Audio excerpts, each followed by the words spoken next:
The bass from the speakers vibrated through the floorboards of Nina's loft as I pressed my back against the exposed brick wall, trying to make myself smaller in the crowd of bodies celebrating my 25th birthday. My fingers traced the condensation on my untouched mojito, the mint leaves bruised and wilting in the melting ice. I'd never been comfortable at parties, especially ones thrown in my honor, where expectations hung in the air like the string lights Nina had draped across the industrial ceiling beams. "You look like you're about to bolt." Nina appeared at my elbow, her crimson lipstick somehow still perfect 3 hours into the night. She'd insisted on this party, on the guest list, on everything down to the playlist that currently assaulted my eardrums with electronic beats I didn't recognize. I managed a weak smile. Just taking it all in. Liar. She clinked her glass against mine with enough force to slosh liquid over the rim.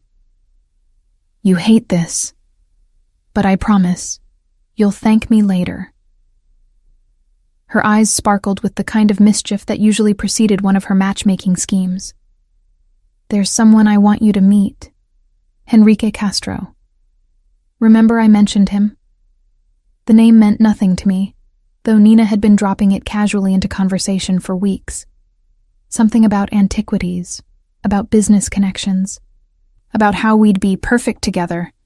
In that infuriating way people with happy relationships always assumed compatibility could be engineered. "Nina, I'm really not—" "He's here." She cut me off, scanning the crowd. "Somewhere. I specifically invited him for you. Trust me on this one, Gabby." Before I could protest further, she was swallowed by the throng of guests, leaving me alone again with my dying mojito and the familiar weight of social anxiety settling across my shoulders like a heavy coat. I pushed off from the wall, navigating toward the terrace where the night air might offer some relief from the press of bodies and the cloying sweetness of perfume mixed with alcohol. The terrace was blessedly empty, the city sprawling below in a tapestry of lights that blurred together like watercolors. I gripped the railing, inhaling deeply, tasting exhaust and distant rain on the cool October air. This high up, the street noise faded to a gentle murmur, almost peaceful compared to the chaos inside. "Running away from your own party?" The voice froze me in place. I knew that voice, had spent a year trying to forget its particular timbre, the way certain syllables caught just slightly in the back of his throat. I turned slowly, hoping I was wrong, knowing I wasn't. Hugo Abreu stood in the doorway, backlit by the party beyond, looking exactly as he had the last time I'd seen him, when I'd found him in our shared apartment with someone else. His sandy hair still fell across his forehead in that calculated, casual way. His smile still carried that boyish charm that had first attracted me, and his presence still made my stomach twist with a complicated mix of anger and something uncomfortably close to the ghost of old feelings. "What are you doing here?" My voice came out steadier than I expected, though my fingers tightened on the railing until the metal bit into my palms. "Nina invited me." He stepped onto the terrace, closing the distance between us with the easy confidence of someone who'd never learned to read a room. "Said it would be good for us to talk, to reconnect." Nina wouldn't. But even as I said it, I knew she might. Nina believed in forgiveness, in second chances, in grand romantic gestures. She'd never understood why I'd cut Hugo out completely, why I'd refused to engage with his increasingly desperate attempts at reconciliation over the past year. "She thinks we were good together," Hugo continued, moving closer until I could smell his cologne. The same expensive brand he'd always worn, the scent triggering a cascade of memories I'd worked hard to suppress. "She thinks what happened was a mistake. A one-time thing that I've regretted every day since." "Stop." I held up a hand, finally finding my spine. "I don't care what Nina thinks she knows about us. You don't get to show up here and... I miss you, baby." The pet name hit like a physical blow. He'd called me that constantly during our 2 years together, whispered it in the dark, laughed it over morning coffee, used it as punctuation in every conversation. Hearing it now felt like being doused in ice water and scalding oil simultaneously. That's not your name to use anymore. I tried to step past him, back toward the safety of the party, but he caught my wrist. Gabby, please. Just 5 minutes. Let me explain. His grip wasn't painful, but it was firm enough to stop me, possessive in a way that sent alarm bells ringing through my chest. I opened my mouth to tell him to let go, to cause a scene if necessary, when a different hand appeared, larger, darker, the fingers wrapped around Hugo's wrist with casual authority.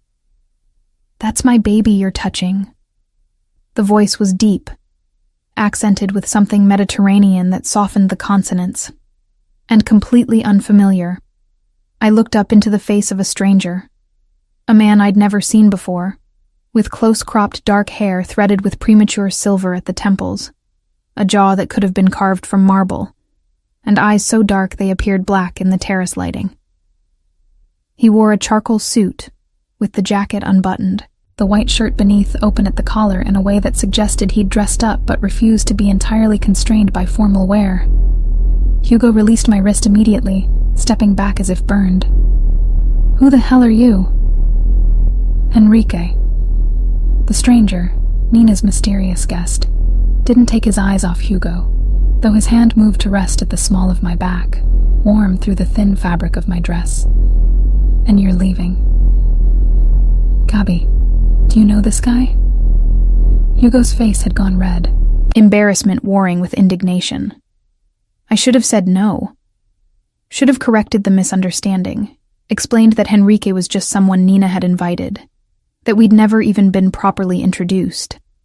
Instead, I looked up at this man who'd materialized like some avenging angel and felt something reckless unfurl in my chest, something that had been sleeping for a year under layers of hurt and caution. Yes, I heard myself say. I know him. Hugo's jaw worked silently for a moment before he found his voice. You can't be serious. Him? You move on with... I believe the lady asked you to leave. Henrique's voice remained pleasant, conversational even, but something in it made Hugo take another step back. There was a quality to the way he carried himself, a stillness that paradoxically suggested coiled movement, like a predator deciding whether it was worth the energy to strike. Whatever, Hugo threw up his hands in defeat. This is pathetic, Gabi. He's probably just using you, but you'll figure that out. He stormed past us, back into the party, and I watched him disappear into the crowd with a mixture of relief and residual adrenaline, making my hands shake. Henrique's hand remained at my back for a long moment, before he stepped away, putting appropriate distance between us. I apologize for the presumption. Nina mentioned you had an ex who couldn't take a hint. When I saw him corner you... He shrugged, a gesture that managed to be both elegant and dismissive. I improvised.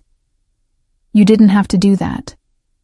I turned to face him properly, seeing details I'd missed in the confrontation, the fine lines at the corners of his eyes, the slight crook in his nose suggesting it had been broken at least once, the way his suit fit like it had been made specifically for his frame. But thank you. My pleasure. His mouth curved in a smile that didn't quite reach his eyes, which were studying me with an intensity that should have been uncomfortable, but somehow wasn't. Though I suspect I may have complicated your evening. My evening was already complicated. I found myself smiling back, that reckless feeling growing stronger.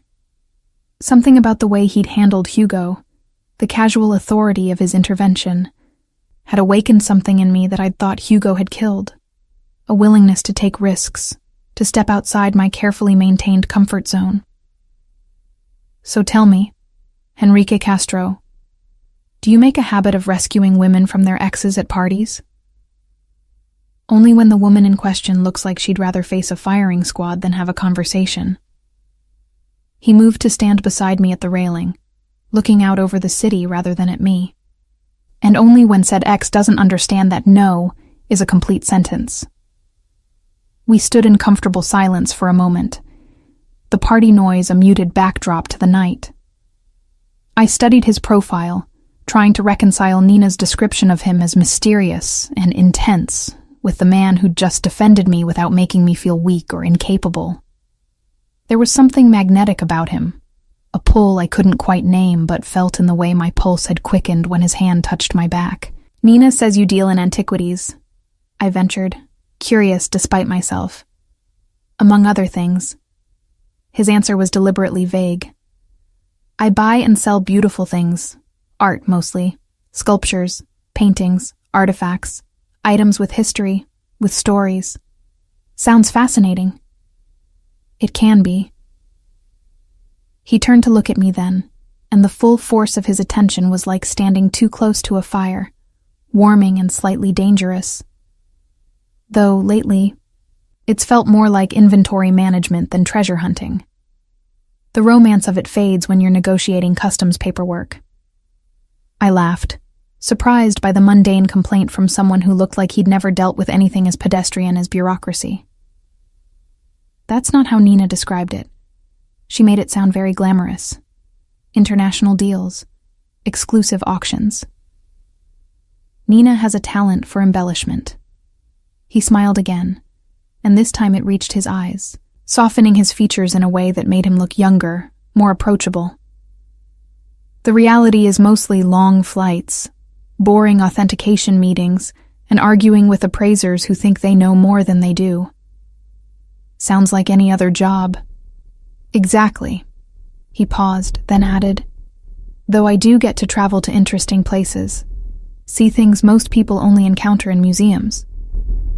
The way he said it suggested depths I couldn't quite fathom, layers beneath the surface charm. Before I could probe further, Nina burst onto the terrace, her expression oscillating between horror and excitement. "Oh my God, I just saw Hugo storming out. What happened? Did you two—" She looked between us, taking in the way we stood angled toward each other, the invisible thread of connection that had formed in the past few minutes. "Wait, did you actually meet? Finally?" "We met," Enrique confirmed, his tone dry. "Though not quite under the circumstances you planned, I suspect. He defended my honor," I added, unable to resist needling my friend. "After you apparently invited my cheating ex to my birthday party." Nina had the grace to look ashamed. He seemed so sorry, and you two were so good together before." "Before he slept with someone else," I finished. "Yes, we were great right up until that moment."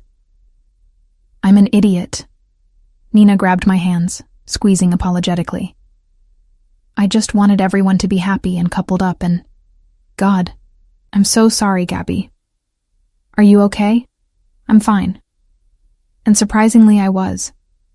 The encounter with Hugo had been uncomfortable, but Enrique's intervention had transformed it from humiliating to almost empowering. Though maybe vet the guest list with me next time? Never again, I promise. She released my hands, then turned to Enrique with a hopeful expression. "But at least you two finally met. Silver lining?" "Indeed." Enrique's gaze returned to me, something unreadable in its depths. "Though I'd like to properly introduce myself without the drama. Enrique Castro." He extended his hand. I took it, feeling the warmth of his palm against mine, the controlled strength in his grip. "Gabriela Freire. Though apparently you already knew that." "Nina may have mentioned you. Once or twice, every time we've spoken for the past month." His mouth quirked at our friend's expense.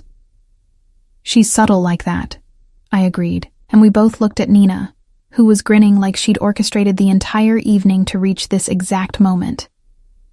"Okay, I'm going to leave you two alone now," she announced. "Try not to do anything I wouldn't do." She winked and disappeared back inside, leaving us alone on the terrace once more. The silence that followed wasn't awkward exactly, but it was charged with something I couldn't quite name. The reckless feeling from earlier returned, stronger now, pushing me past my usual caution. "So," I said, surprising myself with my boldness. "You called me your baby.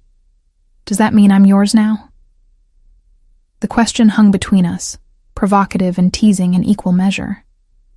I watched Henrique's expression shift, surprise giving way to something darker, more interested.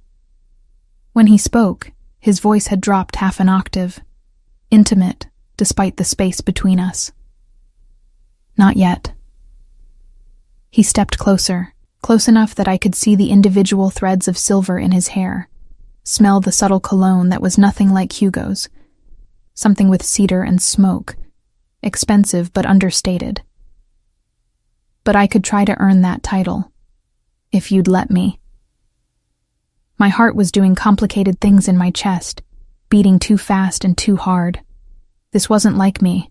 I didn't flirt with strangers, didn't respond to obvious lines with anything but polite deflection. But there was something about Henrique, about the way he'd defended me without making me feel diminished, about the directness of his interest that made me want to step outside my usual patterns. "How would you earn it?" I asked, my voice barely above a whisper. "Dinner." He said it simply, as if offering a meal rather than everything that might come after. "Tomorrow night? Somewhere quiet where we can actually talk without—" He gestured vaguely toward the party. "All this." I should have said no. Should have thanked him for his help and gone back to my safe, Hugo-free existence. Instead, I found myself nodding. Okay. He pulled out his phone, handed it to me.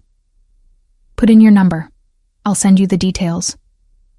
I typed in my contact information with slightly trembling fingers, handed the phone back. Our fingers brushed in the exchange, and the small contact sent electricity up my arm. Henrique noticed. I could tell by the way his eyes darkened further, but he said nothing, just pocketed his phone and stepped back. "I should go," he said. "Let you get back to your party. But Gabriela?" He waited until I met his eyes. "Thank you for saying yes." Then he was gone, moving through the party with the same quiet authority he'd shown on the terrace, disappearing into the crowd before I could formulate a response.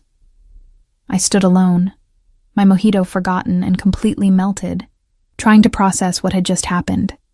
I'd come to this party dreading every moment, had been cornered by my ex, and had somehow ended up with a dinner date with a man who made my pulse race just by looking at me. Nina appeared at my side again, vibrating with barely contained excitement. Oh my God, what did he say? Are you seeing him again? Did he ask you out? I knew you two would be perfect." "Nina," I cut her off gently. "Thank you. For inviting him. I gestured helplessly. "All of it." She squealed and pulled me into a hug that nearly lifted me off my feet. "This is going to be amazing. I can feel it. Henrique is exactly what you need. Someone who won't let you hide, who'll—" "Remind me later that I agreed to this," I interrupted. "When I'm panicking about what to wear and whether this is a terrible idea." "It's not a terrible idea." Nina pulled back, her expression suddenly serious. "Gabby, you've been stuck for a year. Stuck in safe, stuck in careful, stuck in not Hugo. Maybe it's time to try stuck in something new." I looked back toward the terrace door, half expecting to see Henrique there, watching. But he was truly gone, leaving only the memory of his hand at my back and a promise of dinner that felt like standing at the edge of a cliff, terrifying and exhilarating in equal measure. Tomorrow night, I thought. Tomorrow night, I would let myself fall.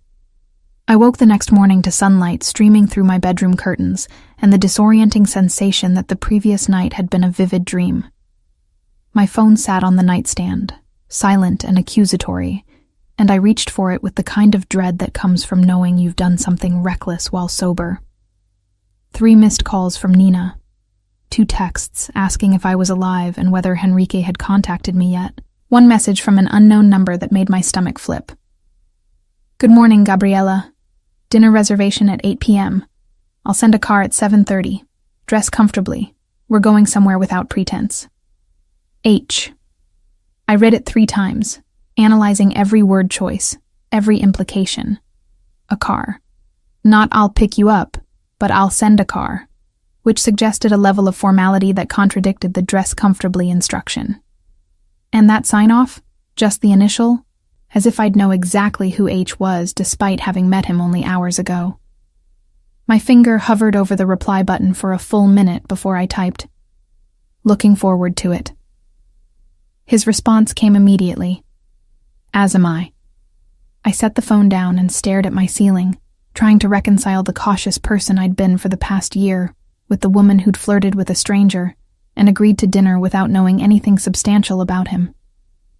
Nina had mentioned his business, something about antiquities and art, but the details were vague, and that way people describe things they didn't fully understand themselves. The day passed in a blur of second-guessing and wardrobe changes. By 7 o'clock, I'd settled on dark jeans, a silk blouse in deep emerald, and the leather jacket I'd bought during a rare moment of retail therapy after the Hugo breakup. Comfortable, but intentional. Casual, but considered. At precisely 7:30, my building's intercom buzzed. "Miss Frere, your car has arrived." I grabbed my purse and headed downstairs, expecting perhaps a town car or a sedan. What waited at the curb was a sleek black Mercedes with tinted windows, and a driver in a charcoal suit who opened the rear door with practiced efficiency. "Good evening, Miss Frere. Mr. Castro asked me to ensure your comfort. There's water in the console if you'd like." I slid into the leather interior, feeling immediately out of my depth. This wasn't a casual dinner car. This was the kind of vehicle that transported people to important meetings, to exclusive events, to lives I'd only seen in movies. The driver pulled smoothly into traffic, navigating the city streets with the confidence of someone who knew exactly where he was going. We drove for 20 minutes, leaving the familiar neighborhoods behind for an area I recognized but rarely visited. The waterfront district where old warehouses had been converted into expensive lofts and exclusive restaurants. The car pulled up in front of a building with no visible signage, just a single door flanked by subtle lighting. "Mr. Castro is waiting inside," the driver informed me, coming around to open my door. I stepped out into the cool evening air, nerves and anticipation warring in my chest. The door opened before I could knock, revealing a small vestibule and a narrow staircase leading up. At the top, Enrique stood silhouetted against warm light, dressed in dark pants and a white shirt with the sleeves rolled to his elbows. The first time I'd seen him in anything approaching casual. "Gabriella." He smiled, descending to meet me halfway. "Thank you for trusting me with such vague instructions. I figured if Nina vouched for you, you probably weren't planning to murder me," I said, then immediately regretted the dark humor. His laugh was genuine, transforming his face from intimidating to almost boyish. "Nina's vouching is worth its weight in gold, then. Come, I hope you're hungry." He led me up the stairs to a private dining room that took my breath away. Floor-to-ceiling windows overlooked the harbor, where boats bobbed gently in their slips, and the city lights reflected on dark water. A single table was set for 2, intimate without being claustrophobic, and soft music played from hidden speakers, something instrumental that I couldn't quite place. "This is..." I struggled for words that wouldn't sound inadequate. "This is beautiful." "It's one of my favorite places in the city," Enrique said, pulling out my chair. "The chef is a friend. When I explained I wanted somewhere we could actually talk, he offered the private room." I sat, watching as he moved to the other side of the table with an easy grace that suggested he was comfortable in his body, comfortable in spaces like this. A server appeared. The chef himself, I realized, based on his whites, and the familiar way he greeted Enrique. "Bruno, this is Gabriella. Gabriella. Bruno Machado, the magician who will be feeding us tonight." "A pleasure," Bruno said warmly. "I've prepared a tasting menu if that suits. Small courses, opportunity to talk between, unless you have dietary restrictions I should know about." I shook my head, still processing the casual intimacy of the whole arrangement. This wasn't a restaurant reservation. This was a favor between friends, a level of access that suggested Henrique moved through the world with doors opening before he even approached them. The first course arrived. Scallops with some kind of citrus reduction that tasted like summer and the sea combined. We ate in silence for a moment, and I tried not to feel self-conscious under Henrique's periodic glances. "So," he said finally, setting down his fork, "tell me about Gabriela Freire. What do you do when you're not attending birthday parties and fending off exes?" "I work at a museum," I said, grateful for the familiar territory of professional discussion. "Conservation department. I restore damaged paintings mostly. Renaissance through early modern. It's meticulous work, lots of magnification and chemical analysis and patience." His eyebrows rose with what appeared to be genuine interest. "That's fascinating. So you understand art, understand history embedded in objects." "I understand how pigments degrade over time, how varnish yellows, how canvas contracts and expands with humidity." I smiled, warming to the subject. "The history is secondary to the chemistry, really. But yes, I love knowing that I'm touching something that survived centuries, that I'm helping it survive centuries more. That's..." He paused, seeming to choose his words carefully. "That's not dissimilar to what I do, actually. Preservation through acquisition, making sure important pieces end up in hands that will care for them." "Nina said you deal in antiquities?" "Art, primarily. Paintings, sculptures, decorative objects from estate sales, private collections, occasionally auction houses." He took a sip of wine, his gaze never leaving mine. "I connect buyers with sellers, ensure authenticity, handle logistics. It's less romantic than it sounds." "You mentioned that last night, the customs paperwork." "Among other bureaucratic nightmares." His mouth quirked. "Though I won't bore you with the intricacies of import regulations." The second course arrived, some kind of fish with delicate herbs that I couldn't identify but tasted incredible. We talked more easily now, the conversation flowing from art to travel to books we'd read and cities we'd visited. Henrique had been everywhere I'd only dreamed of: Venice, Florence, Athens, Cairo. And he spoke about these places with the casual familiarity of someone for whom international travel was routine rather than extraordinary. "What made you get into conservation?" he asked during the third course, lamb that practically melted on the tongue. I considered the question, tracing the stem of my wine glass. My grandmother was a painter. Nothing famous, just local landscapes and portraits, but she taught me to see the world as composition and color. When she got dementia, she'd forget everything else, but she could still identify a Caravaggio from a Rembrandt, just by the way light fell across a face. I paused, surprised by the emotion in my voice. She died when I was 20. I chose conservation partly to honor her, partly because I wanted to be close to art without the pressure of creating it. Henrique's expression had softened during my explanation. "She sounds remarkable." She was. I changed the subject before the grief could surface. "What about you? How does someone end up in the antiquities trade?" "Family business, initially. My father dealt in maritime salvage. Ships, cargo, artifacts recovered from wrecks. I grew up handling things that had spent centuries underwater, learning to recognize value in corroded bronze and waterlogged timber." He smiled at the memory. "When he retired, I shifted focus to terrestrial acquisitions. Fewer sharks, literal and metaphorical." "Only metaphorical sharks now?" I teased. "The metaphorical ones are often more dangerous." Something shadowed his expression briefly before he shook it off. "But yes, the business has evolved. These days it's more about relationships than diving expeditions. Knowing who wants what, who's willing to sell, making connections." The meal continued through several more courses, each more exquisite than the last, while our conversation ranged across topics with the ease of people discovering unexpected compatibility. Henrique was well-read, well-traveled, and possessed a dry sense of humor that caught me off guard and made me laugh more than I had in months. He asked questions that suggested genuine interest, rather than polite small talk, and when I spoke, he listened with the kind of focused attention that made me feel like the only person in the world. By the time dessert arrived, something chocolate and perfect, I'd almost forgotten this was a first date, that I'd known this man for less than 24 hours. The ease between us felt both natural and slightly surreal, like stepping into a life that didn't quite belong to me.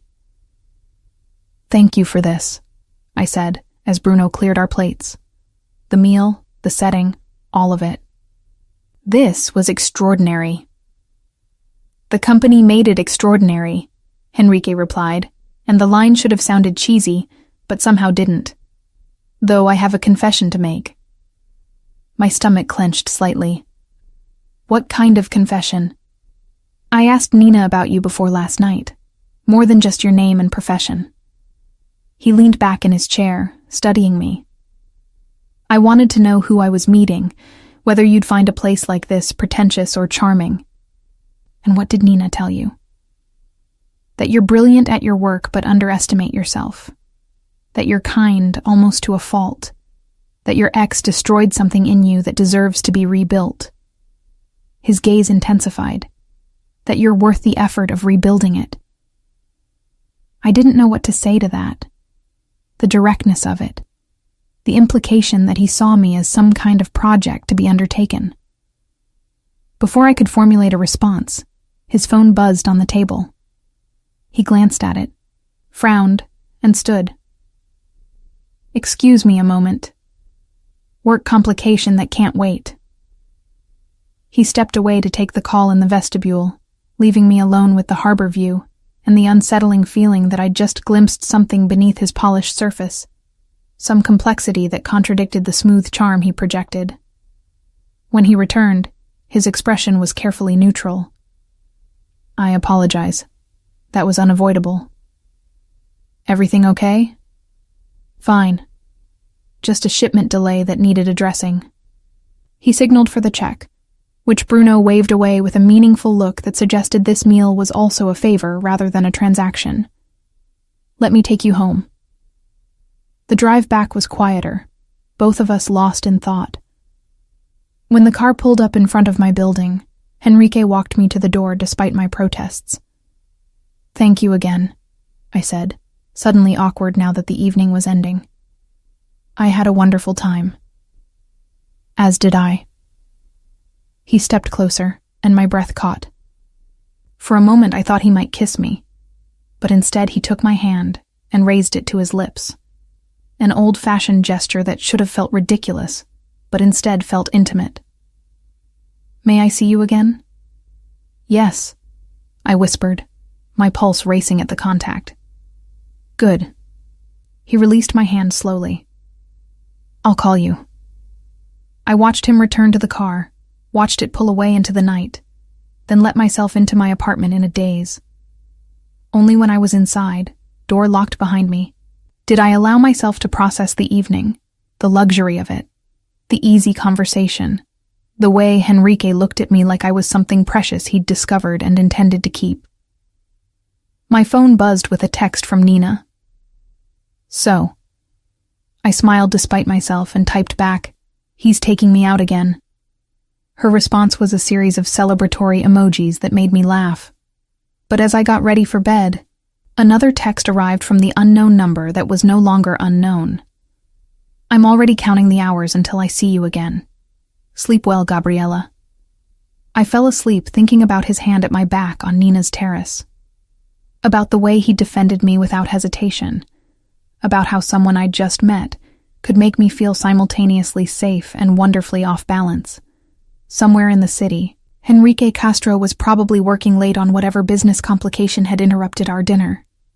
And tomorrow, I'd wake up to the reality that I was falling for a man whose world I didn't fully understand, whose layers I'd barely begun to uncover. But tonight, I let myself simply feel the thrill of possibility, of doors opening onto paths I'd never imagined walking. Whatever came next, at least I was moving forward instead of standing still in the ruins of what Hugo had broken. 3 months. That's how long Enrique and I had been seeing each other when he offered me the position managing his gallery. 3 months of dinners at exclusive restaurants, of weekend drives to vineyards I'd only read about, of conversations that stretched into the early morning hours as we discovered the architecture of each other's minds and histories. I sat in my conservation lab at the museum, staring at the email he'd sent that morning. I'm opening a legitimate gallery space downtown. Acquisitions, exhibitions, public viewings. I need someone with your eye, your expertise, your integrity. The position is yours if you want it. We can discuss details over dinner tonight. The offer was generous, double my current salary, benefits, and the opportunity to work with pieces that rarely saw museum walls. It was also complicated by the fact that we were sleeping together, that the lines between professional and personal had long since blurred into something I couldn't quite map. That's quite the frown for someone looking at a Baroque masterpiece. I looked up to find my supervisor, Dr. Marta Silva, standing in the doorway. She'd mentored me since I'd started at the museum, had taught me everything I knew about varnish removal and canvas restoration. Sorry, just thinking. About the Enrique Castro offer, I'd imagine. At my surprised expression, she smiled. Word travels. A man like that opening a gallery looking for a curator. People talk. And I know you've been seeing him. Is it that obvious? You've been distracted for months, arriving late with better excuses than usual, smiling at your phone during lunch breaks. She crossed to my workstation, examining the painting I'd been restoring, a minor Tintoretto that needed delicate attention. He's offering you the position? I nodded, unable to articulate the tangle of excitement and apprehension the opportunity created. And you're wondering if it's real or if you're being managed, Marta supplied. If the job offer is genuine or just another way of keeping you close. Something like that. She was quiet for a moment, her experienced eyes assessing layers I couldn't see. I've known men like Enrique Castro. Powerful men who move through the world reshaping it to their preferences. They're intoxicating. The attention, the resources, the way they make you feel like the center of the universe. She paused. But they're also dangerous, Gabriella. Not always in obvious ways, but in how completely they can consume your life if you let them. You think I shouldn't take it?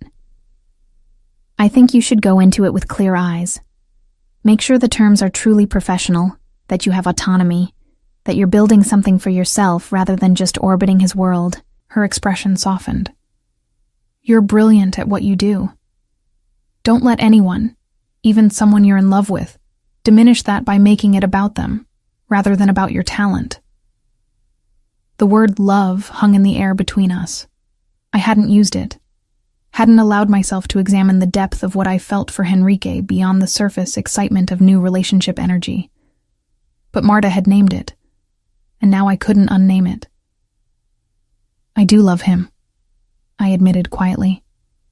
Which terrifies me. Good. Fear means you're paying attention. She squeezed my shoulder. Just make sure he's worthy of both the love and the fear. And protect yourself, Gabby. Always protect yourself. That evening, I met Enrique at his penthouse rather than a restaurant, our relationship having evolved to the point where privacy mattered more than public venues. He'd cooked, which still surprised me every time I discovered this domestically capable side of him, beneath the power suits and business calls. You're quiet, he observed as we ate pasta he'd made from scratch. The silence between us comfortable but weighted. Thinking about your offer. He set down his fork, giving me his full attention. And? I want to understand what it means. The position, the gallery, all of it. I met his eyes. I need to know this is about my abilities, not about keeping me in your orbit. Something flickered across his face. Surprise, perhaps, at my directness. I'm opening the gallery regardless of whether you take the position. It's been in planning for over a year, since before we met. But yes, when I realized I needed someone to run it, you were my first thought. He paused. Not because you're sleeping with me, but because you understand art at a level most people in this business only pretend to. You see the soul of a piece, not just its market value. But we're together. That complicates things. It does, he agreed. Which is why I'm offering you a contract, legal terms, complete autonomy over acquisitions and exhibitions within the gallery's focus. You'd report to me as the owner, yes, but the creative and curatorial decisions would be yours. He pulled a folder from the counter, slid it across to me. Have your lawyer review it. Hell, have Marta review it.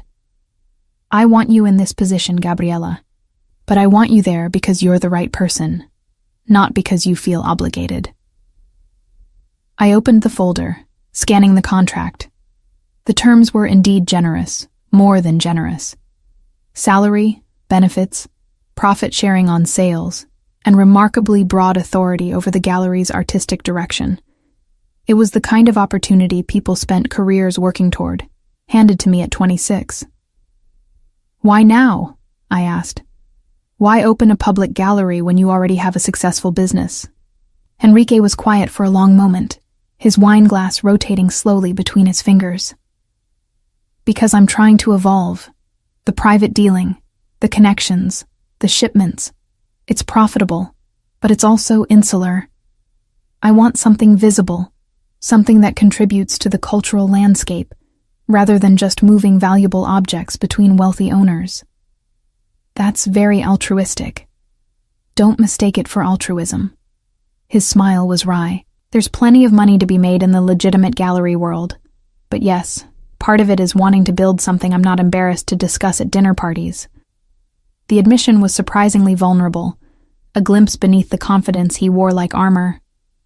I thought about Marta's warning, about protecting myself, about entering this with clear boundaries. But I also thought about the paintings I'd seen in Henrique's private collection, about his genuine passion for art that transcended mere acquisition. I'll have my lawyer review the contract, I said, and I need to give the museum proper notice, at least 2 months. Of course. His relief was visible. Take whatever time you need. The gallery space won't be ready before then anyway. We finished dinner talking through his vision for the space, the kinds of exhibitions he wanted to mount, the balance between established artists and emerging talent, the community outreach programs he envisioned. His enthusiasm was infectious, and I found myself getting caught up in the possibilities despite my lingering caution. Later, in his bed with the city lights painting patterns across the ceiling, Enrique pulled me close and said, I know I'm asking a lot. Your trust, your career, your time. But I promise I won't waste any of it. What if it doesn't work? I asked into the darkness. The gallery, us. What if we fail? Then we fail having tried something worth the risk. His fingers traced patterns on my shoulder. But I don't intend to fail, Gabriella. Not at this. The confidence in his voice should have been reassuring. Instead, it made me think of Marta's words about powerful men reshaping the world to their preferences. Enrique didn't just accept failure as a possibility. He seemed to view it as something that happened to other people, not to him. Over the following weeks, I had the contract reviewed, gave my notice at the museum, and began the strange transition from conservator to gallery director. Enrique involved me in every decision: the space selection, the renovation plans, the initial acquisition strategy. It felt collaborative, equal, like we were building something together, rather than me simply executing his vision. But there were moments that gave me pause. Like when a piece I wanted to acquire for the opening exhibition suddenly became available despite the owner having refused to sell for years. Or when permits that typically took months materialized in days. Enrique had connections, influence that extended into areas I didn't fully understand, and he wielded that influence casually, as if doors opening before him was simply the natural order of things. How do you do it? I asked one evening, as we reviewed floor plans for the gallery. Make the impossible happen so easily? He looked up from the blueprints, something unreadable in his expression. Relationships, mostly. I've spent years building a network of contacts, people who owe me favors or want to be owed favors in return. It's currency, Gabriella. Just a different kind than money. What kind of favors? Introductions, mostly. Access to collections, to auctions, to opportunities. He smiled, but it didn't quite reach his eyes. Nothing sinister, if that's what you're asking. But I hadn't been asking about sinister until he mentioned it, and now the question hung between us like smoke. What exactly did Henrique's network entail? How deep did his influence run? And what would happen if I ever needed to extract myself from his world? I pushed the thoughts aside, focusing instead on the tangible excitement of the gallery taking shape. We hired staff, planned our inaugural exhibition, sent invitations to collectors and critics whose names I'd only seen in art journals. My days were full in ways they hadn't been at the museum, the work challenging and creative and completely absorbing. It was 3 days before the gallery's opening when I finally met someone who made all my suppressed concerns crystallize into something I could no longer ignore. I was at the gallery space, overseeing the installation of paintings, when a man I didn't recognize walked through the unlocked door. "Can I help you?" I asked, putting myself between him and a Modigliani worth more than my apartment building. "I'm looking for Henrique Castro." The man's accent was thick, Eastern European, and his suit was expensive, but worn in a way that suggested he lived in it, rather than just wearing it. "You are the girlfriend, yes? Gabriella?" "I'm the gallery director," I corrected, unease prickling along my spine. "And we're not open yet. You'll need to come back next week." "I think Henrique will want to see me now." He pulled out his phone, dialed, and after a brief exchange in a language I didn't understand, handed it to me. "He wants to talk to you." I took the phone cautiously. "Henrique?" "Gabriella, everything's fine. This is Alexi, an old associate. Let him into my office, please. I'll be there in 10 minutes. "You have an office here? Since when?" "Since I'm the owner and occasionally need private space to conduct business. Top floor, east corner. The key is in your desk drawer." His tone was patient but firm. "Please, just trust me on this." I wanted to argue, to demand explanations, but the installation crew was watching, and Alexi was standing too close for comfort. "Fine. 10 minutes. I led Alexi upstairs to an office I hadn't known existed, furnished with a desk and chairs and nothing personal. A space clearly designed for transactions rather than occupancy. He settled into one of the chairs without invitation, and I stood by the door, arms crossed. "You are very protective of his things," Alexi observed with what might have been amusement. "This is good. Henrique values loyalty." "I'm protective of the gallery's assets," I corrected. "And you still haven't explained what you want." "That is between me and Henrique," he smiled, revealing gold teeth that seemed deliberately ostentatious. "But do not worry, pretty lady. I am not here to cause problems, just to collect what is owed." Before I could ask what that meant, Henrique appeared in the doorway, his expression controlled, but cold in a way I'd never seen. "Alexi, I thought we had an understanding about unannounced visits. The understanding was payment by end of month. Month is ending tomorrow." Alexi stood, all pretense of friendliness evaporating. "You have what I came for?" "Of course." Henrique moved to the desk, unlocked a drawer I didn't have a key to, and withdrew a thick envelope. "As agreed. Count it if you'd like." Alexi took the envelope, thumbed through what appeared to be a substantial amount of cash, and nodded. "Always a pleasure doing business with you, Henrique." He glanced at me. "Take care of him, gallery lady. He is valuable man." Then he was gone, leaving Henrique and me alone in the office. The silence stretched uncomfortably until I found my voice. What was that? Payment for a shipment he facilitated. Nothing concerning. Cash? In an envelope? That's how legitimate business works? Henrique's jaw tightened. Some associates prefer discretion. It's not illegal, Gabriela. But it's not exactly transparent either. I moved closer to the desk, to him. What aren't you telling me about your business? About the connections you use to make the impossible happen? He sighed, the careful control slipping to reveal something like resignation. My father's maritime salvage operation wasn't entirely above board. Some of the cargo he recovered had questionable provenance, and I inherited those connections along with his legitimate contacts. He met my eyes. I've spent the last decade trying to separate myself from that world, building the legal side of the business, but I can't completely sever ties with people like Alexei without consequences. What kind of consequences? The kind where valuable pieces become mysteriously unavailable, where auction houses suddenly develop concerns about my bidding, where shipments get held up in customs indefinitely. His voice was matter-of-fact, as if describing weather rather than implied threats. I don't engage in his business anymore, Gabriela, but I maintain the relationships enough to keep them neutral rather than hostile. I wanted to ask more about what exactly his father had been involved in, about how deep those connections ran, about whether the gallery was truly separate from that world or just a more palatable face of the same enterprise. But the opening was in 3 days. Critics and collectors were coming, and I'd committed myself to this path already. No more surprises, I said finally. If there are other Alexies in your life, I need to know about them before they show up in my gallery. Our gallery, he corrected gently.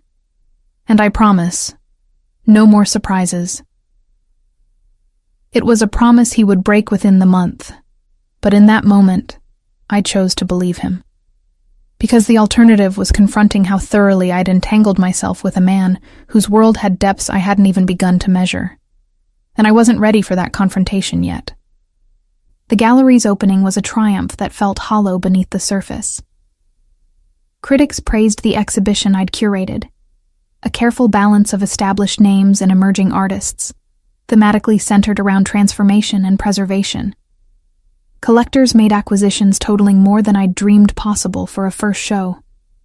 Henrique moved through the crowd with easy charm, introducing me as the brilliant mind behind the vision, and I played my part perfectly. Gracious, knowledgeable, the consummate professional. Only Nina noticed the tension I carried in my shoulders, the way I flinched when Henrique's hand settled at my waist. She cornered me near the champagne table during a lull in conversations. Okay, what's wrong? You should be glowing right now, and instead you look like you're waiting for something terrible to happen. I glanced around, confirming we were out of earshot. Have you ever looked up Henrique's business?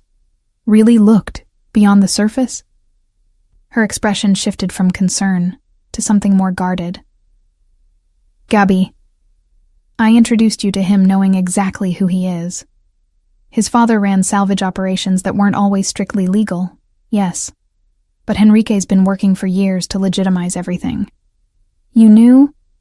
The betrayal stung more than I expected. You knew and didn't think to mention it? What would I have said? Hey, the guy who rescued you from your ex has complicated business connections? You wouldn't have given him a chance. She squeezed my arm. Look, I know Henrique. Have known him for 5 years. He's been nothing but honorable in every interaction I've witnessed. Whatever you've discovered, talk to him about it. Before I could respond, a commotion near the entrance drew our attention. Hugo stood in the gallery doorway, clearly drunk, his tie askew, and his eyes wild with the kind of rage that comes from too much alcohol and wounded pride. There she is, he announced loudly enough to silence nearby conversations. My ex playing art dealer with her Mafia boyfriend's dirty money. Henrique materialized beside me with frightening speed, his expression a cold mask I'd only glimpsed once before, when Alexei had shown up unannounced. You need to leave. Now. Or what? Hugo lurched forward, swaying slightly. You'll have me killed? Isn't that what guys like you do? Make problems disappear? I felt the attention of the entire gallery focusing on us, phones emerging to capture the scene, and my carefully constructed professional evening disintegrating into public drama. Hugo, please.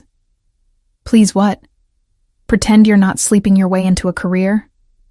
His laugh was bitter, cruel. I know what this is, Gabby. I know what he is. And everyone else should know too, before you help him launder more money through fake art sales.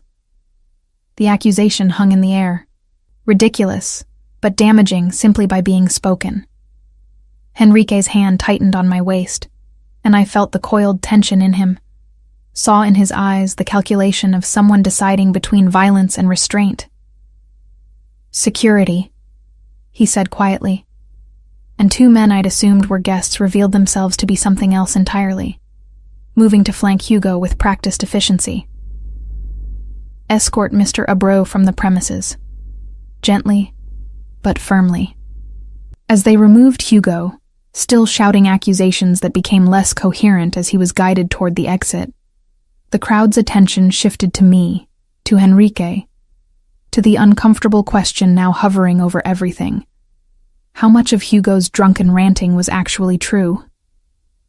Ladies and gentlemen, Henrique addressed the room, his voice calm and authoritative. I apologize for that disruption. The individual has a history with Miss Frere and clearly hasn't handled their separation with grace. Please continue enjoying the exhibition. Gabriella has worked too hard for months for one disturbed man to ruin her achievement.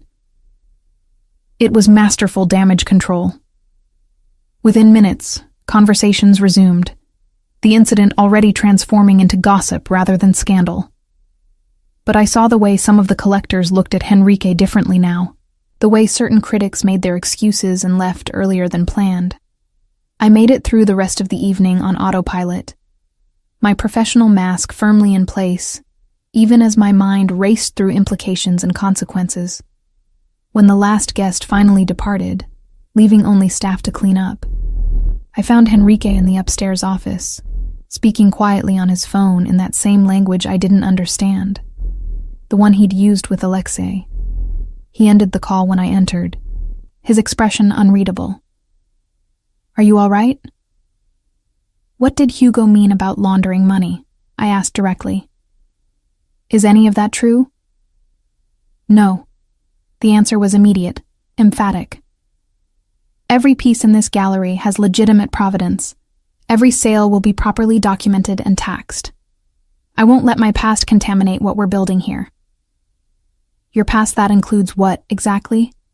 Maritime salvage with questionable provenance? Connections to people like Alexei who deal in cash and intimidation? I moved closer, needing to see his face clearly. Who are you really, Henrique? Beyond the dinners and the charm and the promises. He was silent for a long moment, something warring behind his eyes, the desire to protect me from ugly truths versus the need for honesty I'd demanded. Finally, he sighed and gestured for me to sit. My father didn't just salvage cargo. He facilitated shipments for people who couldn't use conventional channels. Art, antiquities, items that had been stolen or smuggled, that needed to move across borders without attracting attention. He poured himself a drink, didn't offer me one. I worked for him from 16 until he died when I was 28, learned the business, made connections, built relationships with people on every side of legality. My stomach twisted with the confirmation of what I'd suspected but hoped against. So Hugo was right. Hugo was right about my history. He's wrong about my present. Henrique's voice was steady, factual. When my father died, I inherited an enterprise that was maybe 30% legitimate. I've spent the last 6 years converting the rest, buying out questionable contracts, redirecting relationships toward legal operations. The gallery is part of that, visible proof that I'm building something clean. But you still pay people like Alexei in cash envelopes, because severing ties completely would make me a target. These aren't people you simply walk away from, Gabriella. He met my eyes. I'm navigating a transition between two worlds, trying to reach one without being destroyed by the other. And yes, sometimes that means maintaining relationships I'd rather not have. And I thought about the museum position I'd left, the straightforward world of conservation where the worst ethical dilemma was whether to over-restore a damaged section. I thought about Marta's warning about powerful men consuming lives, about how completely I'd allowed myself to be drawn into Henrique's orbit. I need some time, I said, standing, to think about what this means, whether I can... Gabriella, wait. He rose, too, desperation cracking through his usual control. I know this is a lot. I know I should have been more forthright earlier. But everything I feel for you, everything we're building here, it's real. It's separate from the complications. Is it? I asked quietly. Or am I just another piece you're acquiring, another element of your transformation into legitimacy? The question landed like a physical blow. I saw it in the way he flinched, the way his careful composure finally shattered completely. You think I'd spend months courting you, offering you a position you're overqualified for, opening myself up to you in ways I haven't with anyone else, just for appearances? His voice was raw. Gabriella, I love you, not for what you represent or how you make me look. I love you because you see beauty in damaged things and believe they can be restored. Because you're brilliant and kind and completely unimpressed by the power and money that everyone else orbits around. Because when you look at me, you see past all the complications to who I'm trying to become. The declaration hung between us. The first time either of us had said those words despite months of implying them through actions and intimacy. And I wanted to believe him. Desperately wanted to believe that what we had was separate from his business entanglements. That love could exist cleanly amid all the complications. I need to go home, I said instead of responding. I need space to think. He didn't try to stop me this time, just watched as I gathered my things and called a car service rather than accept his driver. As I descended the gallery stairs into the cool night air, I heard his voice from above. I meant what I said, every word, and I'll do whatever it takes to prove it to you. The drive home passed in a blur. My phone buzzed repeatedly, texts from Nina asking if I was okay, a message from Marta saying she'd seen photos from the opening online and asking what happened, and 3 calls from an unknown number I didn't answer. It wasn't until I was safely in my apartment, door locked and lights off, that I allowed myself to fully process the evening. The success of the exhibition, Hugo's attack, Henrique's confession, the declaration of love that I couldn't bring myself to return despite feeling it echo in my own chest. My phone lit up with another message, this time from Henrique. I know you need space. I'm giving it to you. But please know that I'm not going anywhere. When you're ready to talk, I'll be here. I set the phone down without responding, staring instead at my ceiling in the darkness. Somewhere in the city, Enrique was probably making calls, managing the fallout from Hugo's disruption, navigating the complicated world he'd been born into, and was trying to escape. And here I was, in love with a man whose past terrified me, whose present was built on foundations I didn't fully trust, whose future seemed to demand that I accept risks I'd spent my entire life avoiding. The question wasn't whether I loved him. I did, completely and terrifyingly. The question was whether love was enough to bridge the distance between our worlds, whether I could build a life with someone who still had one foot in shadows I couldn't see into, whether I was strong enough to stand beside him as he completed his transformation, or whether I'd be consumed by the complications he carried. I fell asleep without answers, knowing that morning would bring decisions I wasn't ready to make, but that couldn't be postponed much longer. Because whether I chose to stay or walk away, my life had already been irrevocably changed by loving Henrique Castro. The only question now was what shape that changed life would take. 3 years. That's how long it took for the full weight of Henrique's past to finally crash down on us, threatening to destroy everything we'd built together.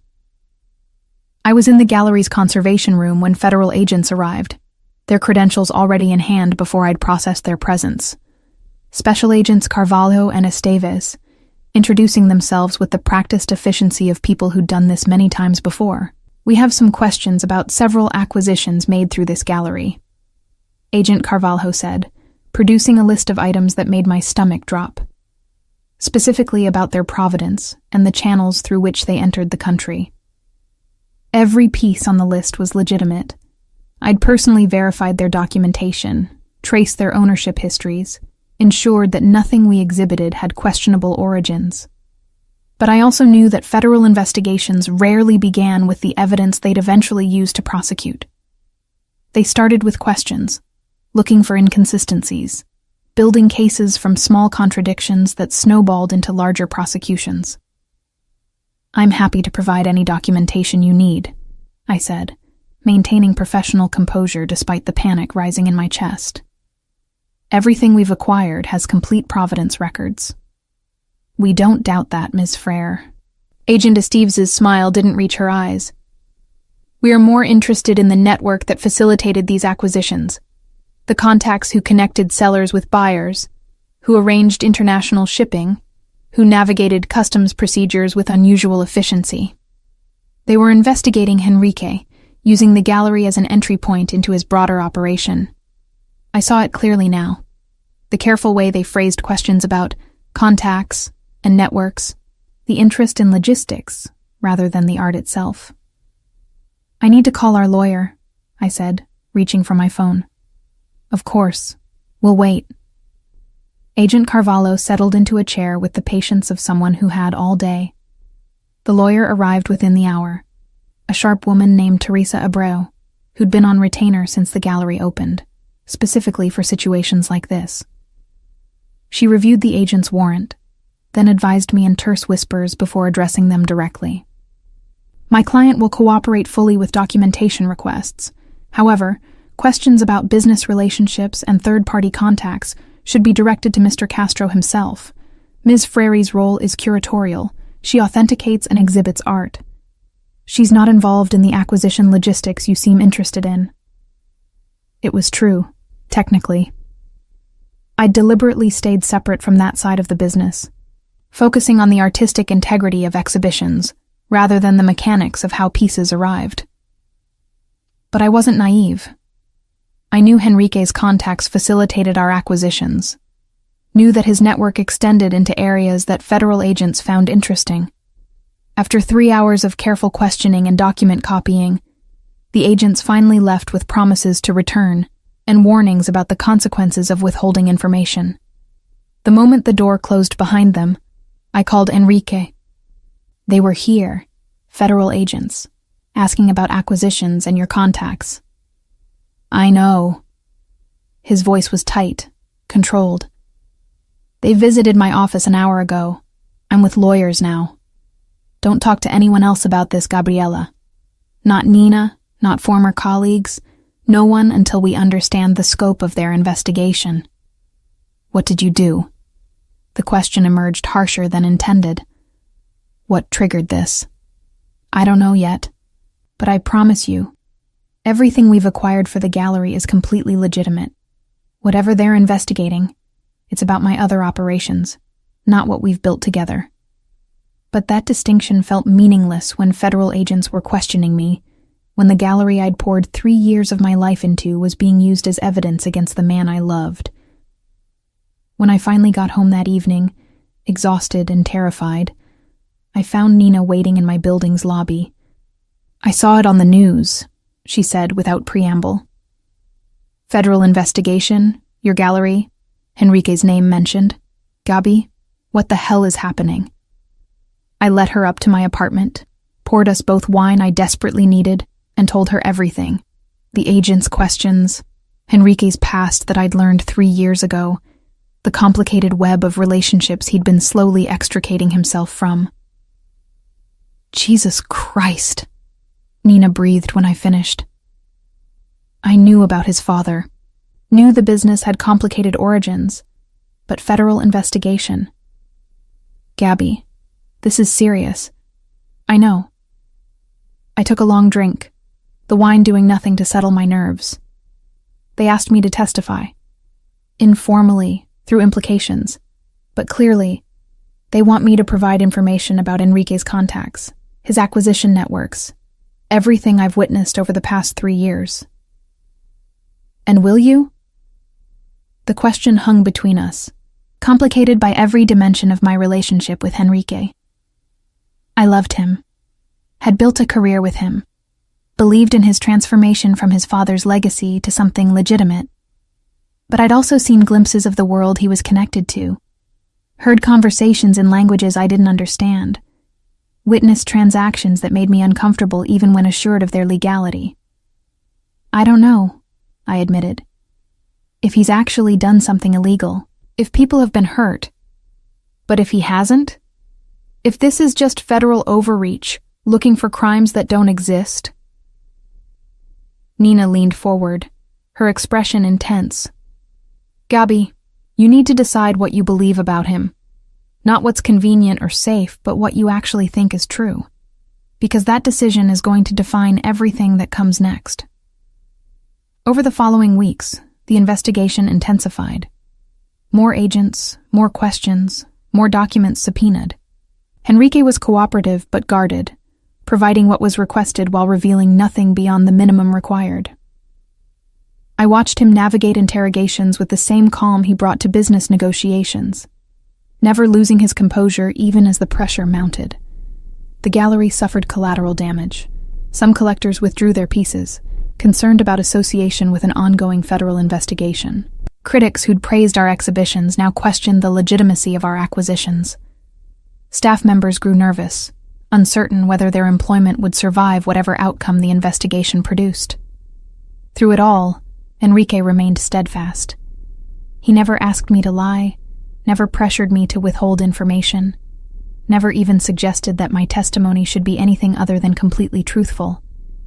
That integrity, visible even under the most intense scrutiny, reinforced my belief that his transformation was real, that the man I loved was genuinely different from his father's legacy. It was during one particularly aggressive questioning session, where agents implied that my cooperation could mean the difference between prosecution and immunity, that I made my decision, not based on what was safe or politically wise, but on what I believed to be true. Enrique Castro has spent 3 years building legitimate business operations, I told the agents clearly, my voice steady despite the fear churning in my stomach. Every acquisition I've witnessed has been properly documented and legally obtained. I've personally verified the provenance of every piece in our gallery. If his past involves questionable activities, I can't speak to that. I didn't know him then. But I can testify to his present, and his present is completely above board. The agents weren't pleased with my statement, but it was truthful, and truth had weight, even when it didn't serve their purposes. Over the next several months, I provided testimony, documentation, and verification of the gallery's operations. I sat through depositions where hostile lawyers tried to trip me into contradicting myself, tried to imply that my relationship with Enrique compromised my objectivity. Ms. Frere, isn't it true that Mr. Castro offered you this position specifically because you were involved romantically? That he's essentially buying your silence about questionable business practices? No. I met the lawyer's eyes steadily, drawing on reserves of strength I didn't know I possessed. Enrique offered me this position because I have a master's degree in art conservation, 6 years of experience authenticating Renaissance through modern paintings, and a reputation for integrity that he needed for a gallery focused on legitimate acquisitions. Our personal relationship developed separately from our professional one, and I've maintained ethical standards regardless of that relationship. The question was asked in variations a dozen times across multiple depositions. Each time, I answered with the same unwavering consistency, not because I was protecting Enrique, but because it was the truth. I'd built something real at the gallery, something that existed independent of his complicated past, something worth defending on its own merits. Enrique attended every deposition he was permitted to, sitting in the back of the room with his lawyers, his expression carefully neutral. But I could see the tension in his shoulders, the way his hands occasionally clenched and released, the subtle signs of stress that only someone who knew him intimately would recognize. During breaks, we'd steal moments together in courthouse hallways or conference room antechambers. He'd pull me into quiet corners, checking that I was holding up under the pressure, apologizing for subjecting me to this scrutiny. "You have nothing to apologize for," I told him during one such moment, my hand finding his and squeezing tightly. "You didn't create this situation deliberately, and I'm choosing to stand here, choosing to testify to what I know is true. That's my decision, not something you're forcing on me." "I love you," he said, the words rough with emotion he rarely showed in public. "Whatever happens, whatever they decide, I love you, and I'm grateful beyond words that you're here." "I love you too," I whispered back, "and we're going to survive this. Together." It became our mantra through the long months of investigation. Together. Whatever the outcome, we'd face it together. The investigation also revealed things I hadn't known about Henrique's transformation. Through subpoenaed documents and testimony from his associates, I learned the full extent of what he'd sacrificed to legitimize his operations. Relationships severed, lucrative deals abandoned, entire revenue streams cut off because they couldn't withstand legal scrutiny. He'd been quietly dismantling his father's empire for years, piece by piece, replacing questionable operations with clean alternatives, even when it cost him significantly. "Did you know he turned down a $50 million acquisition last year?" Teresa, our lawyer, mentioned during one strategy session. The piece was authenticated, legally available. Everything checked out except the broker had ties to Eastern European organized crime. Henrique walked away from the deal entirely rather than engage with that network, even though it would have been completely legal. I hadn't known. Henrique had never mentioned it, had never used his sacrifices as evidence of his transformation. He'd simply done the work quietly, consistently, year after year, not for recognition, but because it was the right thing to do. That revelation strengthened my testimony in the final depositions. I could speak not just to what I'd witnessed directly, but to the pattern of choices I'd learned about through the investigation itself, choices that demonstrated genuine commitment to operating legitimately. 8 months after the investigation began, the federal prosecutor finally announced their decision. I was at the gallery when Henrique called, his voice carrying an emotion I couldn't quite identify. "It's over," he said simply. "They found irregularities in some of my father's historical operations, things I'd already disclosed and distanced myself from. But there's insufficient evidence of ongoing criminal activity. They're not pursuing charges. The gallery is cleared completely. They verified that everything we've done is legitimate." Relief washed over me so intensely that my knees actually buckled. I sat down heavily in my office chair, phone pressed to my ear, tears streaming down my face. "We did it," I whispered. "We survived." "You survived," he corrected gently. "You stood up under pressure that would have broken most people, Gabriela. You defended what we built without compromising your integrity. I will never forget that." That evening, after the gallery closed, we stood together in the main exhibition space, surrounded by the art we'd acquired and displayed with such care. The space felt different now, not just a gallery but a testament to transformation, to the possibility of building something clean from complicated origins. "I'm completely out now," Henrique said quietly, his arm around my waist as we stared at a gorgeous Turner seascape we'd acquired 2 years earlier. The investigation forced me to sever the last ties I'd been managing, burned the final bridges to my father's world.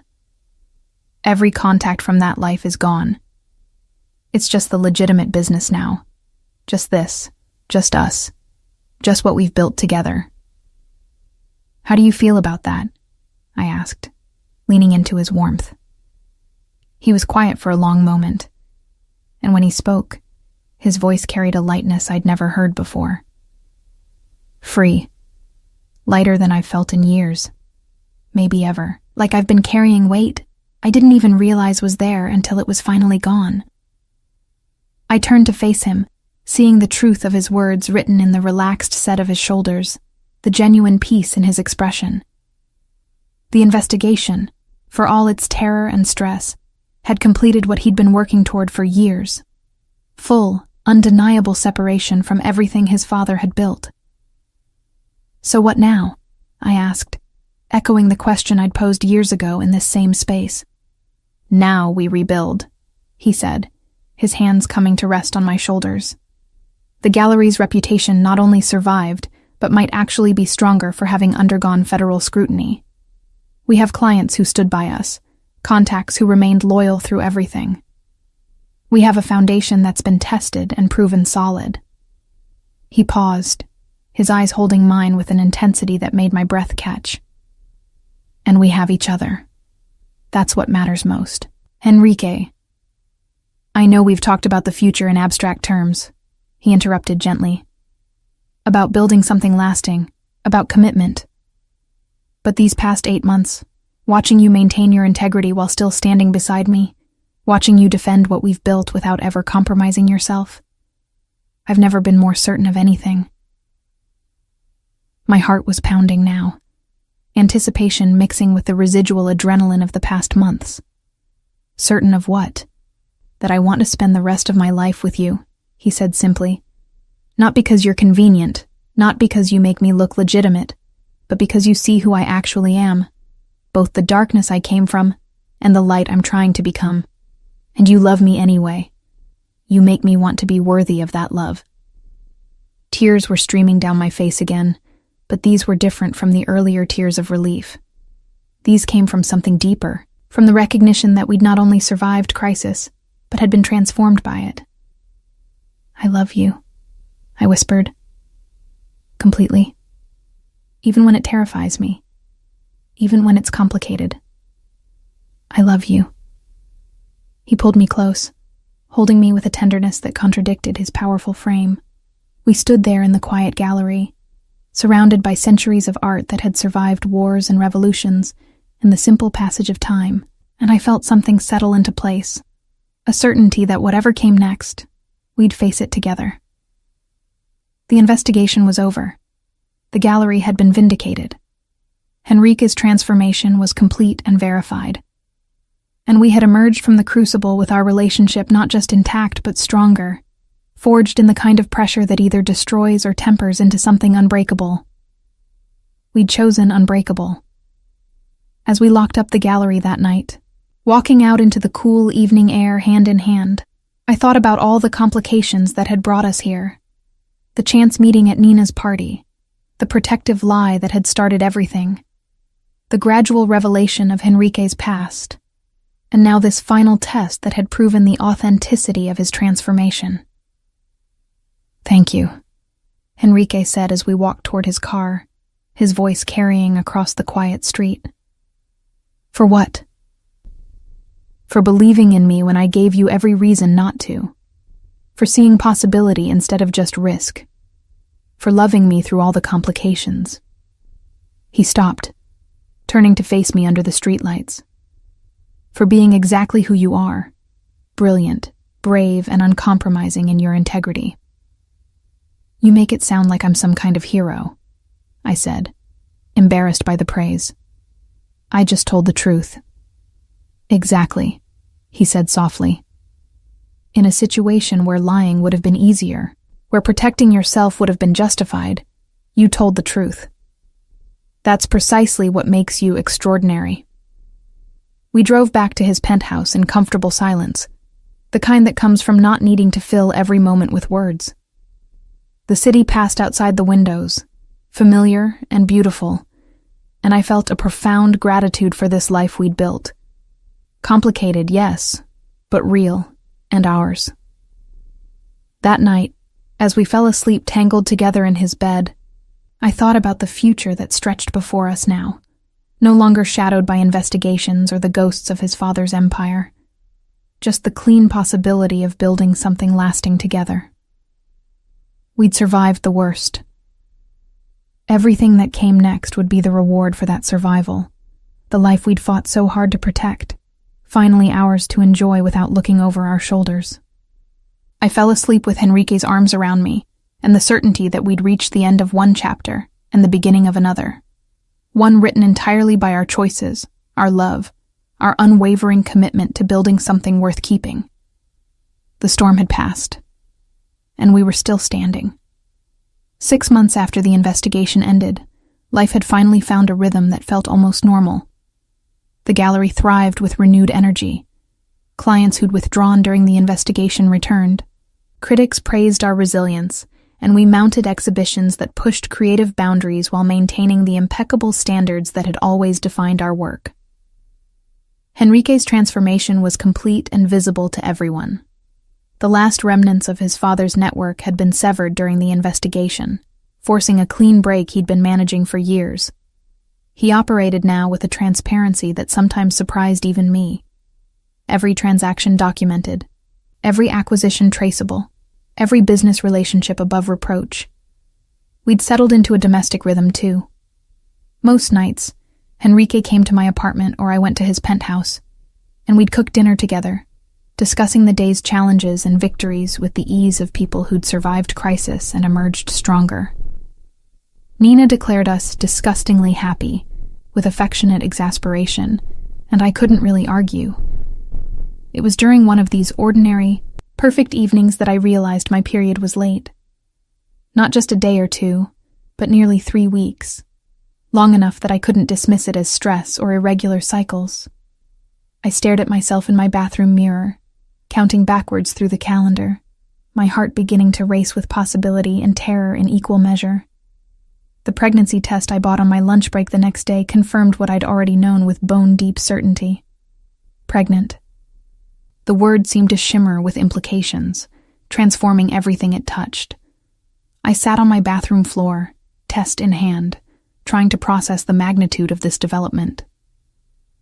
Henrique and I had discussed the future in abstract terms. Marriage eventually, maybe children someday. But this made everything suddenly, urgently concrete. How would he react? We'd been through so much together, had proven our relationship could survive external pressure.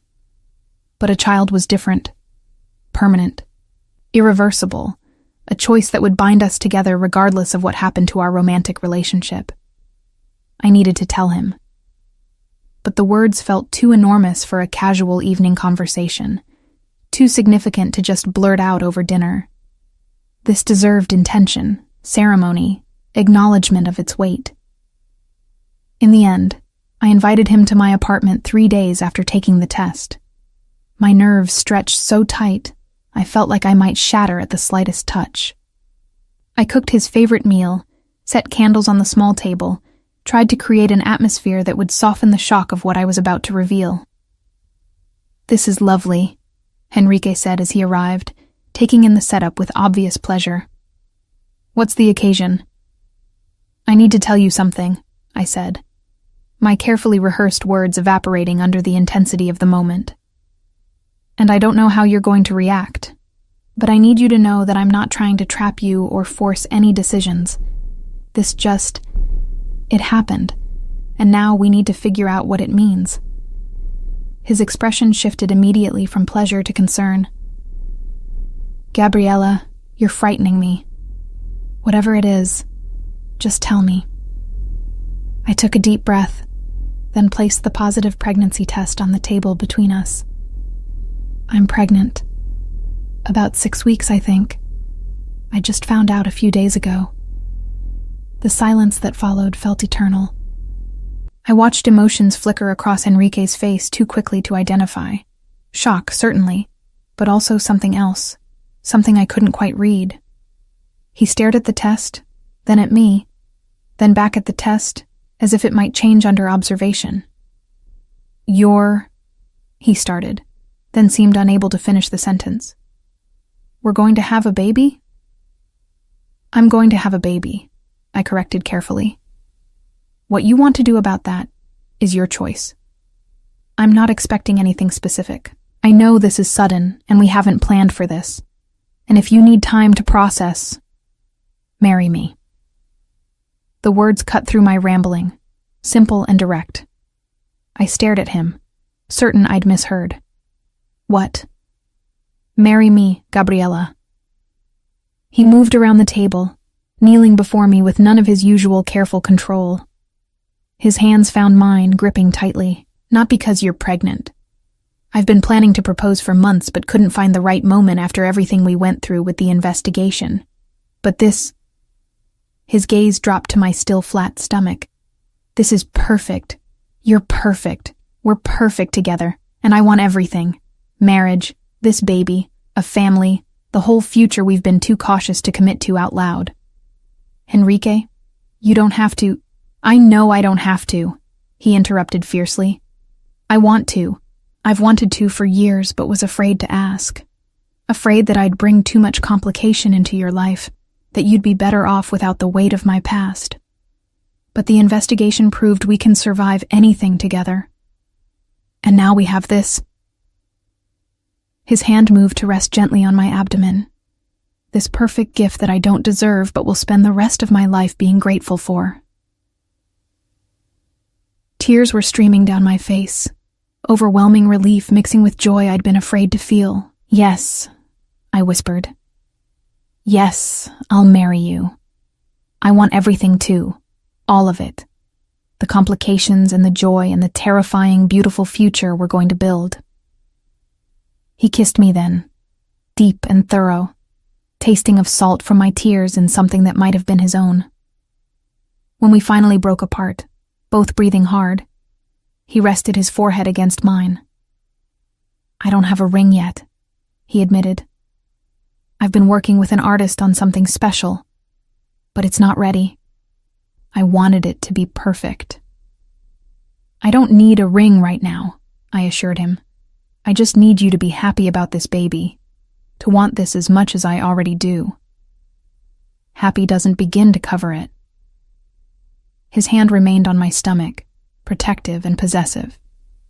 Terrified, overwhelmed, grateful beyond words. But yes, happy. So incredibly happy. We spent the rest of the evening planning in broad strokes, talking about timeline for the wedding, discussing how to announce the pregnancy to Nina and others, imagining what kind of parents we might become. It felt surreal and perfect, this domestic dreaming after so much crisis and fear.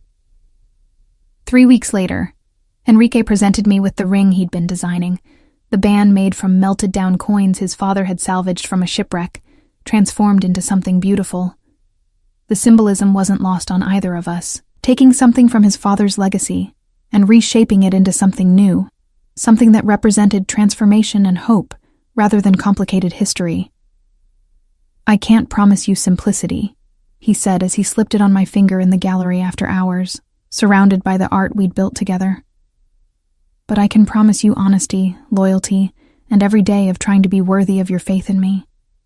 I can promise that I'll be the best father I know how to be to our child. And I can promise that you'll never doubt my commitment to this family we're creating." "That's all I need," I whispered, admiring the ring through tears that seemed to be my constant companion these days. "Your promises, your presence, your love. Everything else we'll figure out together." We set the wedding for 3 months later. Enough time to plan something meaningful, but soon enough that I'd still be comfortable in a wedding dress. Nina threw herself into planning with the enthusiasm of someone who'd been waiting years for this moment, and I let her take the lead, grateful to focus my energy on the gallery and the growing changes in my body. The pregnancy progressed normally, my morning sickness manageable, the fatigue offset by the excitement of preparing for both a wedding and a baby.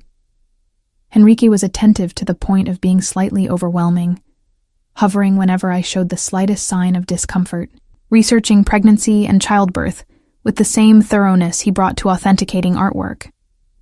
"You know women have been doing this for millennia without medical encyclopedias, right?" I teased him one evening, finding him deep in a book about fetal development.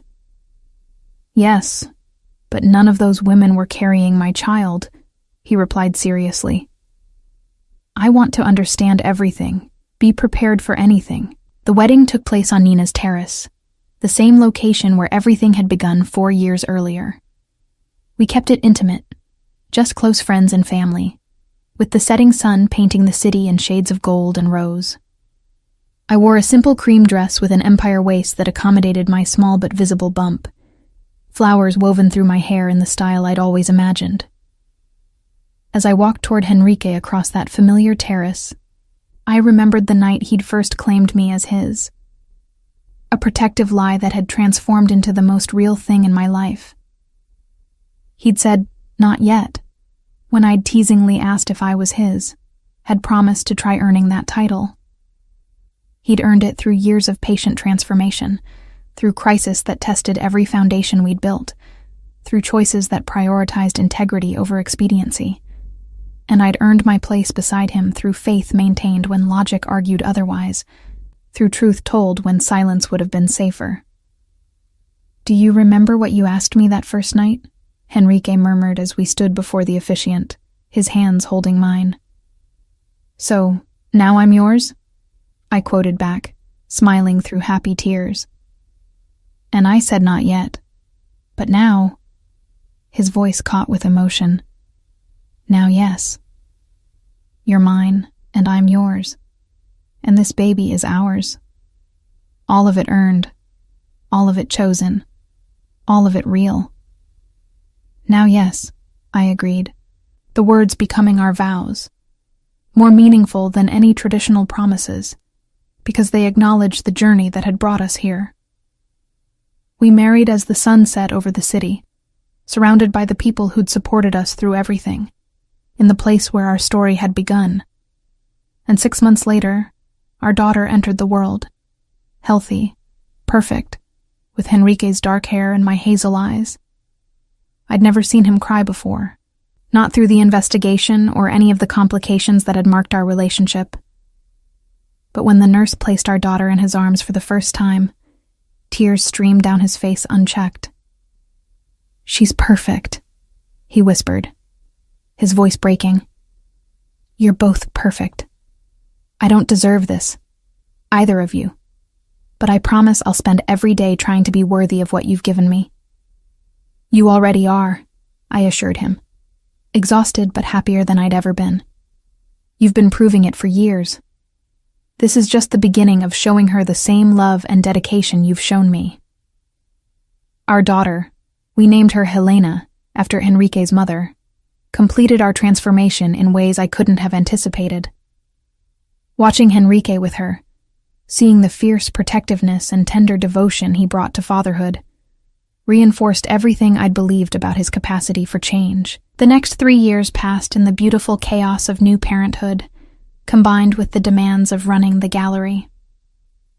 We moved into a larger apartment that could accommodate our growing family, found rhythms that balanced work and parenting, discovered the exhaustion and joy of building a life together in the most concrete possible terms.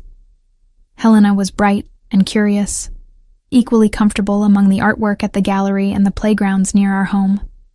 She had Henrique's intensity and my tendency toward quiet observation, a combination that made her simultaneously delightful and challenging to parent. For our 3rd wedding anniversary, Henrique suggested celebrating at Nina's terrace again, returning to the place where so many significant moments had occurred. Nina enthusiastically agreed to host, and we found ourselves once again on that familiar space, but this time with Helena between us, holding both our hands as we looked out over the city. "What are you thinking about?" Henrique asked, noticing my contemplative expression. "That first night," I admitted, watching Helena point excitedly at lights below. "When you claimed me as yours to protect me from Hugo. Do you remember what I asked you?" "How could I forget?" His smile was warm with the memory. "You asked if that meant you were mine now. I thought I was in trouble the moment you challenged me like that. Knew you weren't just another beautiful woman at a party, but someone who'd change everything. I asked if I was yours now," I continued, pulling him close with my free hand while Helena explored the terrace's edge under Nina's watchful eye. And you said, "Not yet, but I could try to earn that title." He completed the memory, his arm coming around my waist. "And now?" "Now, yes," I whispered. The same answer we'd given at our wedding, the culmination of years of earning and choosing and building. "I'm yours, and you're mine, and she's ours. All of it earned, all of it chosen, all of it real, despite how impossibly it started." The music from the anniversary celebration drifted out to us. Friends gathered to celebrate not just our marriage, but the family we'd become. 3 years married, nearly 8 years since that first encounter, a lifetime of complications survived and transformed into something worth celebrating. "You know," Enrique said, pulling me closer as we watched Helena dance to music only she could hear. "That night when I called you mine to protect you from your ex, I had no idea what I was committing myself to, what kind of future that moment would create." "Regret it?" I teased, though I knew the answer. "Not for a second." His voice was fierce with certainty. Every complication, every crisis, every moment of doubt, all of it led here, to this moment, to this family. I'd do it all again exactly the same way if it meant ending up here with you. Helena toddled back to us then, demanding to be picked up so she could see the pretty lights better. Enrique lifted her easily, settling her against his hip as we all looked out over the city that had witnessed our entire journey. Standing there on the terrace where it all began, watching our daughter point excitedly at the glittering cityscape while held safely in her father's arms, I felt the perfect symmetry of our story. We'd started with a protective lie between strangers and built it into the most genuine thing in our lives. Proof that people could transform, that love could survive scrutiny, that redemption was possible even from the most complicated beginnings. "Mama, Daddy, look!" Helena's excited voice pulled us from our reflection. She was pointing at the sky where the first stars were becoming visible above the city lights. "I see them, baby," I said, my heart full to bursting with the simple, perfect moment. "We all see them," Enrique added, his arm tightening around me. The whole beautiful future stretched out before us, and standing there together, our family complete, our love proven through crisis and time, our future finally ours to write without shadows. I knew that sometimes the best love stories started with risks taken without thinking, with choices made from instinct rather than logic. Because that night when Enrique Castro had claimed me as his to protect me from my past, he'd unknowingly committed himself to a future neither of us could have imagined. And when I'd challenged him with, "So now I'm yours?" half joking, half serious, I'd unknowingly committed myself to believing in transformation, in redemption, in the possibility that people could become something better than their origins suggested. We'd both earned the titles we'd claimed that night. And standing here now, with our daughter safe between us and our love proven through every test that mattered, I wouldn't change a single moment of the complicated, terrifying, beautiful journey that had brought us here. This was our happy ending. Not perfect, not simple, but real and ours, and worth every risk we'd taken to reach it. The gallery thrived. Our family grew stronger, and every day we woke up grateful for the chance encounter that had transformed both our lives, for the protective lie that had become the truest thing either of us had ever known. We'd started as strangers on a terrace. We'd become partners through crisis, and we'd emerged as a family, tested, proven, unbreakable. Together, always together.